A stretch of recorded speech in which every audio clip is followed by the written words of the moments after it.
although it's not in her.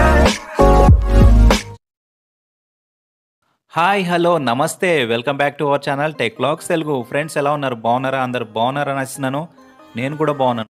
So friends, wait is over. చాలా రోజుల నుంచి wait చేసిన వాళ్ళందరికీ ఇది ఒక గుడ్ న్యూస్. ఎందుకంటే వ్యాలెట్ అనేది మొబైల్ వర్షన్ అయితే రావడం జరిగింది. సో ఈ మొబైల్ వర్షన్లో పై వ్యాలెట్ అనేది ఎలా ఇన్స్టాల్ చేసుకోవాలన్నది ఈ వీడియోలో అయితే నేను ఎక్స్ప్లెయిన్ చేయబోతున్నాను. సో వీడియో స్టార్ట్ చేసే ముందు నాది ఒక చిన్న రిక్వెస్ట్. ఎవరైనా మన ఛానల్ని సబ్స్క్రైబ్ చేసుకోకపోతే ఖచ్చితంగా మన ఛానల్ అయితే సబ్స్క్రైబ్ చేసుకోండి. నేను రెగ్యులర్గా ఇలాంటివి మంచి మంచి వీడియోస్ అయితే అప్లోడ్ చేస్తూ ఉంటాను. అలాగే బెల్ ఐకాన్ ప్రెస్ చేసుకోవడం వల్ల నేను పెట్టే వీడియోస్ మొదటగా మీరు నోటిఫికేషన్ రూపంలో పొందొచ్చు. సో లేట్ చేయకుండా వీడియో స్టార్ట్ చేస్తాం.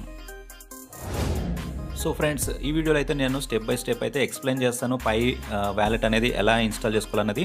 సో మీరు మాత్రం ఎక్కడ స్కిప్ చేయకుండా ఫస్ట్ నుంచి లాస్ట్ వరకు అయితే చూడండి. సో పై వ్యాలెట్ ఇన్స్టాల్ చేసుకోవాలనుకుంటే ఫస్ట్ మీరు పై యాప్ని ఓపెన్ చేసినట్లయితే మెయిన్ స్క్రీన్ మీద మనకు ఈ విధంగా కనబడుతుంది. సో ఈ స్క్రీన్లో మీకు పై బ్రౌజర్ అని కనబడుతుంది కదా. సో దీని మీద మీరు ట్యాప్ చేసినట్లయితే నెక్స్ట్ స్క్రీన్లో sign in to Pi browser అని చెప్పేసి అడుగుతుంది. సో ఇక్కడ మీరు ట్యాప్ చేసినట్లయితే ఆటోమేటిక్గా మిమ్మల్ని ప్లే స్టోర్లోకి అయితే రీడైరెక్ట్ చేయడం జరుగుతుంది. సో చూస్తున్నారు కదా, నేను ఇక్కడ రీడైరెక్ట్ అయితే అయ్యాను. సో ఇక్కడ నుంచి పై యాప్ యొక్క పై బ్రౌజర్ అని చెప్పేసి ఉంది కదా, దీన్ని మనము ఇన్స్టాల్ చేసుకోవాల్సి ఉంటుంది.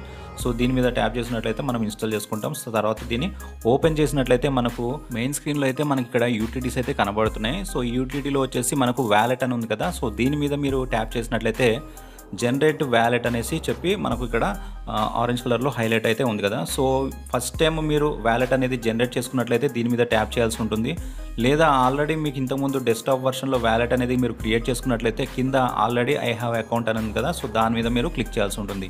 సో మోస్ట్లీ అందరూ మొబైల్లో వ్యాలెట్ అనేది క్రియేట్ చేసుకోలేదు కాబట్టి నేనైతే ఇక్కడ మొబైల్ సంబంధించిన వ్యాలెట్ క్రియేట్ చేస్తున్నాను కాబట్టి ఇక్కడ పైన నేను జనరేట్ మై వ్యాలెట్ అనే దాని మీద క్లిక్ చేస్తాను అనమాట. సో ట్యాప్ చేసిన వెంటనే మనకు నెక్స్ట్ స్క్రీన్లో వచ్చేసి పాస్ ఫ్రేజ్ అనేది క్రియేట్ అవుతుంది. సో ఈ పాస్ ఫ్రేజ్ అంటే నథింగ్ బట్ ఒక కీ మాట, మనకు ఒక పాస్వర్డ్ లాంటిది మాట. సో ఈ పాస్వర్డ్ త్రూనే మనము వ్యాలెట్ని అన్లాక్ చేయగలము. సో ఇది చాలా సీక్రెట్గా ఉంచుకోవాలి. ఎందుకంటే ఇది ఎవరితో అయినా షేర్ అయిందంటే, ఎవరికైనా తెలిసిందంటే మీ వ్యాలెట్లో కాయిన్స్ ఏవైతే ఉంటాయో సో వాళ్ళకు వెళ్ళే అవకాశం ఉంటుందన్నమాట. సో వాళ్ళంతా మీ కాయిన్స్ని తీసుకునే అవకాశం ఉంటుంది.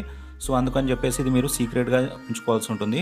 సో దీన్ని మీరు ఏం చేస్తారంటే ఫస్ట్ మీరు దీన్ని కాపీ చేసుకోవాల్సి ఉంటుంది. సో కాపీ చేసుకున్న వెంటనే కింద మీకు I saved my fast phrase అని చెప్పేసి రావడం జరుగుతుంది. సో ఫస్ట్ మీరు ఏం చేస్తారంటే ఈ కాపీ చేసుకున్న ఫాస్ట్ ఫ్రేజ్ ఏదైతే ఉంటుందో దాన్ని మీరు నోట్స్లో ఎక్కడైనా నోట్ ఓపెన్ చేసి మీ ఫోన్లో నోట్స్ ఉంటుంది కదా, నోట్స్ ఆప్షన్. సో దాన్ని ఓపెన్ చేసి అందులో మీరు ఇది పేస్ట్ చేసుకోవాల్సి ఉంటుంది. సో ఇక్కడ చూస్తున్నారు కదా, నేను ఆల్రెడీ దాన్ని కాపీ చేసి ఇక్కడ పేస్ట్ చేశాను. సో పేస్ట్ చేసిన తర్వాత అప్పుడు కింద ఆప్షన్ వచ్చింది కదా, దాని మీద మీరు ట్యాప్ చేయాల్సి ఉంటుంది. సో ట్యాప్ చేసిన వెంటనే నెక్స్ట్ స్క్రీన్లో వచ్చేసి మీరు ఇంతకుముందు ఏదైతే కాపీ చేసుకున్నారో ఆ కాపీ చేసుకున్న పాస్ ఫ్రేజ్ని ఇక్కడ మీరు పేస్ట్ చేయండి అని చెప్పి అడుగుతుందన్నమాట. సో ఆల్రెడీ ఇంతకుముందు కాపీ చేసుకున్నారు కాబట్టి దీని మీద లాంగ్ ప్రెస్ చేసినట్లయితే, ఈ బాక్స్లో లాంగ్ ప్రెస్ చేసినట్లయితే మీకు పేస్ట్ అనే ఆప్షన్ వస్తుంది. సో పేస్ట్ మీద ట్యాప్ చేసినట్టయితే మీకు ఇది పేస్ట్ అయిపోతుంది. పేస్ట్ అయిపోయిన తర్వాత ఓకే అని మీరు నెక్స్ట్ క్లిక్ చేసినట్లయితే నెక్స్ట్ మీ వ్యాలెట్ అడ్రస్ అనేది క్రియేట్ అవుతుంది. సో వ్యాలెట్ అడ్రస్ కూడా ఏంటంటే మీరు ఎవరికైనా కానీ ఇవ్వాలనుకుంటే వ్యాలెట్ అడ్రస్ ఇది మాత్రం ఇవ్వండి. ఎందుకంటే మీరు కాయిన్స్ రిసీవ్ చేసుకోవాలనుకుంటే ఈ వ్యాలెట్ అడ్రస్కే కాయిన్స్ అనేది రావడం జరుగుతుంది. సో అందుకని చెప్పేసి మీ వ్యాలెట్ అడ్రస్ కూడా మీరు కాపీ చేసుకోవాలి. సో ఇక్కడ మీరు వ్యాలెట్ అడ్రస్ కింద కాపీ అనే ఆప్షన్ ఉంది కదా, సో దాన్ని మీరు కాపీ చేసుకోవాల్సి ఉంటుంది. సేమ్ కాపీ చేసుకున్న తర్వాత ఇంతకుముందు మీరు పాస్ ఫ్రేజ్ ఎక్కడైతే పేస్ట్ చేసి పెట్టుకున్నారో నోట్స్లో సేమ్ అదే ప్లేస్లో ఇక్కడ వ్యాలెట్ అడ్రస్ అని చెప్పేసి మీరు ఒక హెడ్డింగ్ లాంటిది ఏదైనా పెట్టుకుని మీకు గుర్తుగా ఈజీగా ఐడెంటిఫై కోసం పెట్టుకుని కింద ఈ వ్యాలెట్ అడ్రస్ అనేది పేస్ట్ చేసేయండి. సో పేస్ట్ చేసిన తర్వాత మనము కంటిన్యూ కనుక ప్రెస్ చేసినట్లయితే టర్న్ ఆన్ నోటిఫికేషన్స్ అని చెప్పి ఒక పాపప్ అయితే రావడం జరుగుతుంది. సో దీన్ని మనం కన్ఫర్మ్ చేయాల్సి ఉంటుంది. సో ఇది కన్ఫర్మ్ చేయడం వల్ల ఏంటంటే మనము ఎప్పుడైతే కాయిన్స్ని ఎవరికైనా సెండ్ చేసినా కానీ రిసీవ్ చేసుకున్నా కానీ మనకు నోటిఫికేషన్స్ అయితే రావడం జరుగుతుంది నోటిఫికేషన్ బార్లో. సో కన్ఫర్మ్ మీద ట్యాప్ చేసి నెక్స్ట్ స్క్రీన్లోకి వెళ్ళినట్లయితే పై కాయిన్స్ బ్యాలెన్స్ ఎంత ఉందన్నది చూపిస్తుంది. సో ప్రెజెంట్ అయితే వాళ్ళు మనకు 100 టెస్ట్ పై కాయిన్స్ అయితే ఇవ్వడం జరిగింది. సో ఈ కాయిన్స్ని మనం ఏం చేస్తామంటే జస్ట్ మన ఫ్రెండ్స్ సర్కిల్లో, మన సెక్యూరిటీ సర్కిల్లో ఎవరైతే ఉంటారో వాళ్ళకు మాత్రం మనము సెండ్ చేసి రిసీవ్ చేసుకోవడం కానీ ఏదన్నా ప్రెజెంట్ టెస్టింగ్ కోసం అయితే చేయవచ్చు అన్నమాట. వాళ్ళు ఇప్పుడు ప్రెజెంట్ 100 పై కాయిన్స్ టెస్ట్ కాయిన్స్ ఇచ్చారు.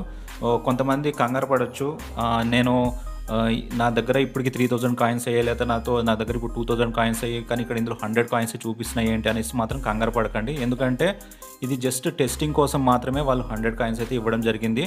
తర్వాత ఈ కాయిన్స్ అనేది జీరో అయిపోతుంది. మెయిన్ నెట్ వచ్చిన తర్వాత ఈ 100 కాయిన్స్ అనేది జీరో అయిపోతుంది. సో అందుకని మీరు ఏం చేస్తారంటే జస్ట్ మీకు అలవాటు అవ్వడం కోసము ఒకవేళ రియల్ కాయిన్స్ కనుక మీరు ఎర్న్ చేసిన ఏదైతే 3000 కానీ 2000 కానీ మీ అకౌంట్లో ఎంత కాయిన్స్ ఇప్పుడు ప్రెజెంట్ ఉన్నాయో ఆ కాయిన్స్ మాత్రము రియల్గా ఇప్పుడే పెట్టేసినట్లయితే ఆ కాయిన్స్ని మీకు తెలియక ఎవరో ఒకళ్ళ వ్యాలెట్ అడ్రస్కి మీరు సెండ్ చేసి అనవసరంగా కాయిన్స్ పోగొట్టుకునే అవకాశం ఉందని చెప్పేసి వాళ్ళైతే ప్రెజెంట్ మీకు అలవాటు కోసం అని చెప్పేసి టెస్ట్ నెట్ కాబట్టి ఇప్పుడు టెస్టింగ్ కోసం మాత్రమే ఈ వ్యాలెట్ అనేది ఇవ్వడం జరిగింది. సో జాగ్రత్తగా మీరు కాయిన్స్ని రిసీవ్ చేసుకోవాలనుకుంటే మీ వ్యాలెట్ అడ్రస్ని మీ ఫ్రెండ్స్కి షేర్ చేయండి. అలాగే వాళ్ళు రిసీవ్ చేసుకోవాలనుకుంటే వాళ్ళ అడ్రస్ని మీకు షేర్ చేయమని చెప్పండి. సో ఈ విధంగా మీరు కాయిన్స్ని మీరు సెండ్ చేసుకోవచ్చు, అలాగే రిసీవ్ చేసుకోవచ్చు. ఇంకా సెట్టింగ్స్లోకి వెళ్ళినట్లయితే మీరు మీ పాస్ ఫ్రేజ్ని కూడా మీరు రీసెట్ చేసుకునే ఆప్షన్ ఉంటుంది. అలాగే మీ పాస్ ఫ్రేజ్ అనేది ఏముంది అనేది కూడా మీకు కనబడుతుంది. అలాగే మీరు హిస్టరీకి వెళ్ళినట్లయితే మీరు ఇప్పటివరకు మీ ఫ్రెండ్స్కి ఎన్ని కాయిన్స్ సెండ్ చేశారు, మీ కాయిన్స్ ఎన్ని రిసీవ్ చేసుకున్నారు, సెండ్ చేశారు, ప్రతిదీ హిస్టరీలో అయితే రావడం జరుగుతుంది. ఫ్రెండ్స్, మరొక ఇంపార్టెంట్ విషయం ఏంటంటే ప్రెజెంట్ అయితే వీళ్ళు పాస్ ఫ్రేజ్ ఒకవేళ మనము పోగొట్టుకున్నా కూడా అనుకోకుండా ఎలాగైనా లాస్ట్ అయినా కూడా వీళ్ళు రీసెట్ చేసుకునే ఆప్షన్ అయితే ఉంది.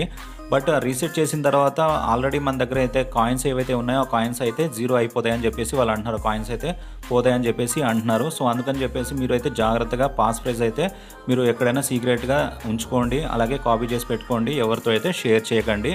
సో ఇది టెస్ట్ నెట్ కాబట్టి ఒకవేళ మనము మన ఫ్రెండ్స్ ద్వారా మనకు ఒక 100 కాయిన్స్ 20 కాయిన్స్ 30 కాయిన్స్ వాళ్ళు ఒకవేళ మనకు సెండ్ చేసినట్లయితే ఆ కాయిన్స్ జీరో అయిపోయినా పర్లేదు. బట్ రేపన్న రోజు మెయిన్ నెట్ వచ్చిన తర్వాత అప్పుడు కనుక మనము మన అకౌంట్ అనేది మెయిన్ కాయిన్స్ తోటి లింక్ అవుతుంది. సో ఆ టైంలో మాత్రం మన కాయిన్స్ ఇలాగే పోయినట్లయితే అనవసరం మనం ఎర్న్ చేసిన కాయిన్స్ అయితే పోయే అవకాశం ఉంటుంది. సో అందుకని చెప్పేసి ఫ్రెండ్స్ మీరైతే పాస్ కీ అనేది జాగ్రత్త పెట్టుకోండి. మెయిన్ నెట్ వచ్చిన తర్వాత కూడా సేమ్ ఇదే పాస్ కీ మీరు ఎంటర్ చేయాల్సి ఉంటుంది. మీకు మళ్ళీ కొత్తగా అయితే పాస్ కీ అనేది జనరేట్ అవ్వదు, వ్యాలెట్ అడ్రస్ అనేది కూడా జనరేట్ అవ్వదు. జస్ట్ ఇదే మాత్రం అప్పుడు కంటిన్యూ అవుతుంది, ఇదే లింక్ అయి ఉంటుంది. సో ఈ పై బ్రౌజర్లో కూడా వాళ్ళు ఫ్యూచర్లో ఇంకా కొన్ని ఆప్షన్స్ అయితే తీసుకొస్తా అంటున్నారు. సో మేబీ నేమ్ చేంజ్ కానీ ఇంకా వేరే ఇతర ఏదైతే ప్రాబ్లమ్స్ అయితే ప్రజెంట్ ఇప్పుడు అందరు ఫేస్ చేస్తున్నారో సో దానికి సంబంధించిన అప్డేట్స్ కూడా ఈ పై బ్రౌజర్లో తీసుకొచ్చే అవకాశం అయితే ఉందని చెప్తున్నారు. సో ఇది ఫ్రెండ్స్ ఈరోజు ఈ వీడియో ఇంతటితో నేను ఆపేస్తున్నాను. ఈ వీడియోలో మీకు ఏమైనా డౌట్స్ ఉంటే కామెంట్ సెక్షన్లో అయితే నన్ను అడగండి, వాటికి నేను ఆన్సర్ అయితే చేయడానికి ట్రై చేస్తాను. అలాగే ఈ వీడియో కనుక మీకు నచ్చినట్లయితే ఖచ్చితంగా లైక్ అయితే చేయండి. మీరు ఇచ్చే లైక్స్ ద్వారా నేను ఎంకరేజ్గా ఫీల్ ఇంకా మంచి వీడియోస్ అయితే నేను ఫ్యూచర్లో అప్లోడ్ చేస్తూ ఉంటాను. అలాగే ఇంకా మన వాళ్ళు ఎవరైనా సబ్స్క్రైబ్ చేసుకోకపోతే ఖచ్చితంగా సబ్స్క్రైబ్ అయితే చేసుకోండి. అలాగే పక్కనే ఉన్న బెల్ ఐకాన్ అయితే యాక్టివేట్ చేసుకోండి. సో మరొక మంచి ఇంట్రెస్టింగ్ వీడియోతోటి మళ్ళీ మీ ముందుకు వస్తాను. Until then this Balaji signing of.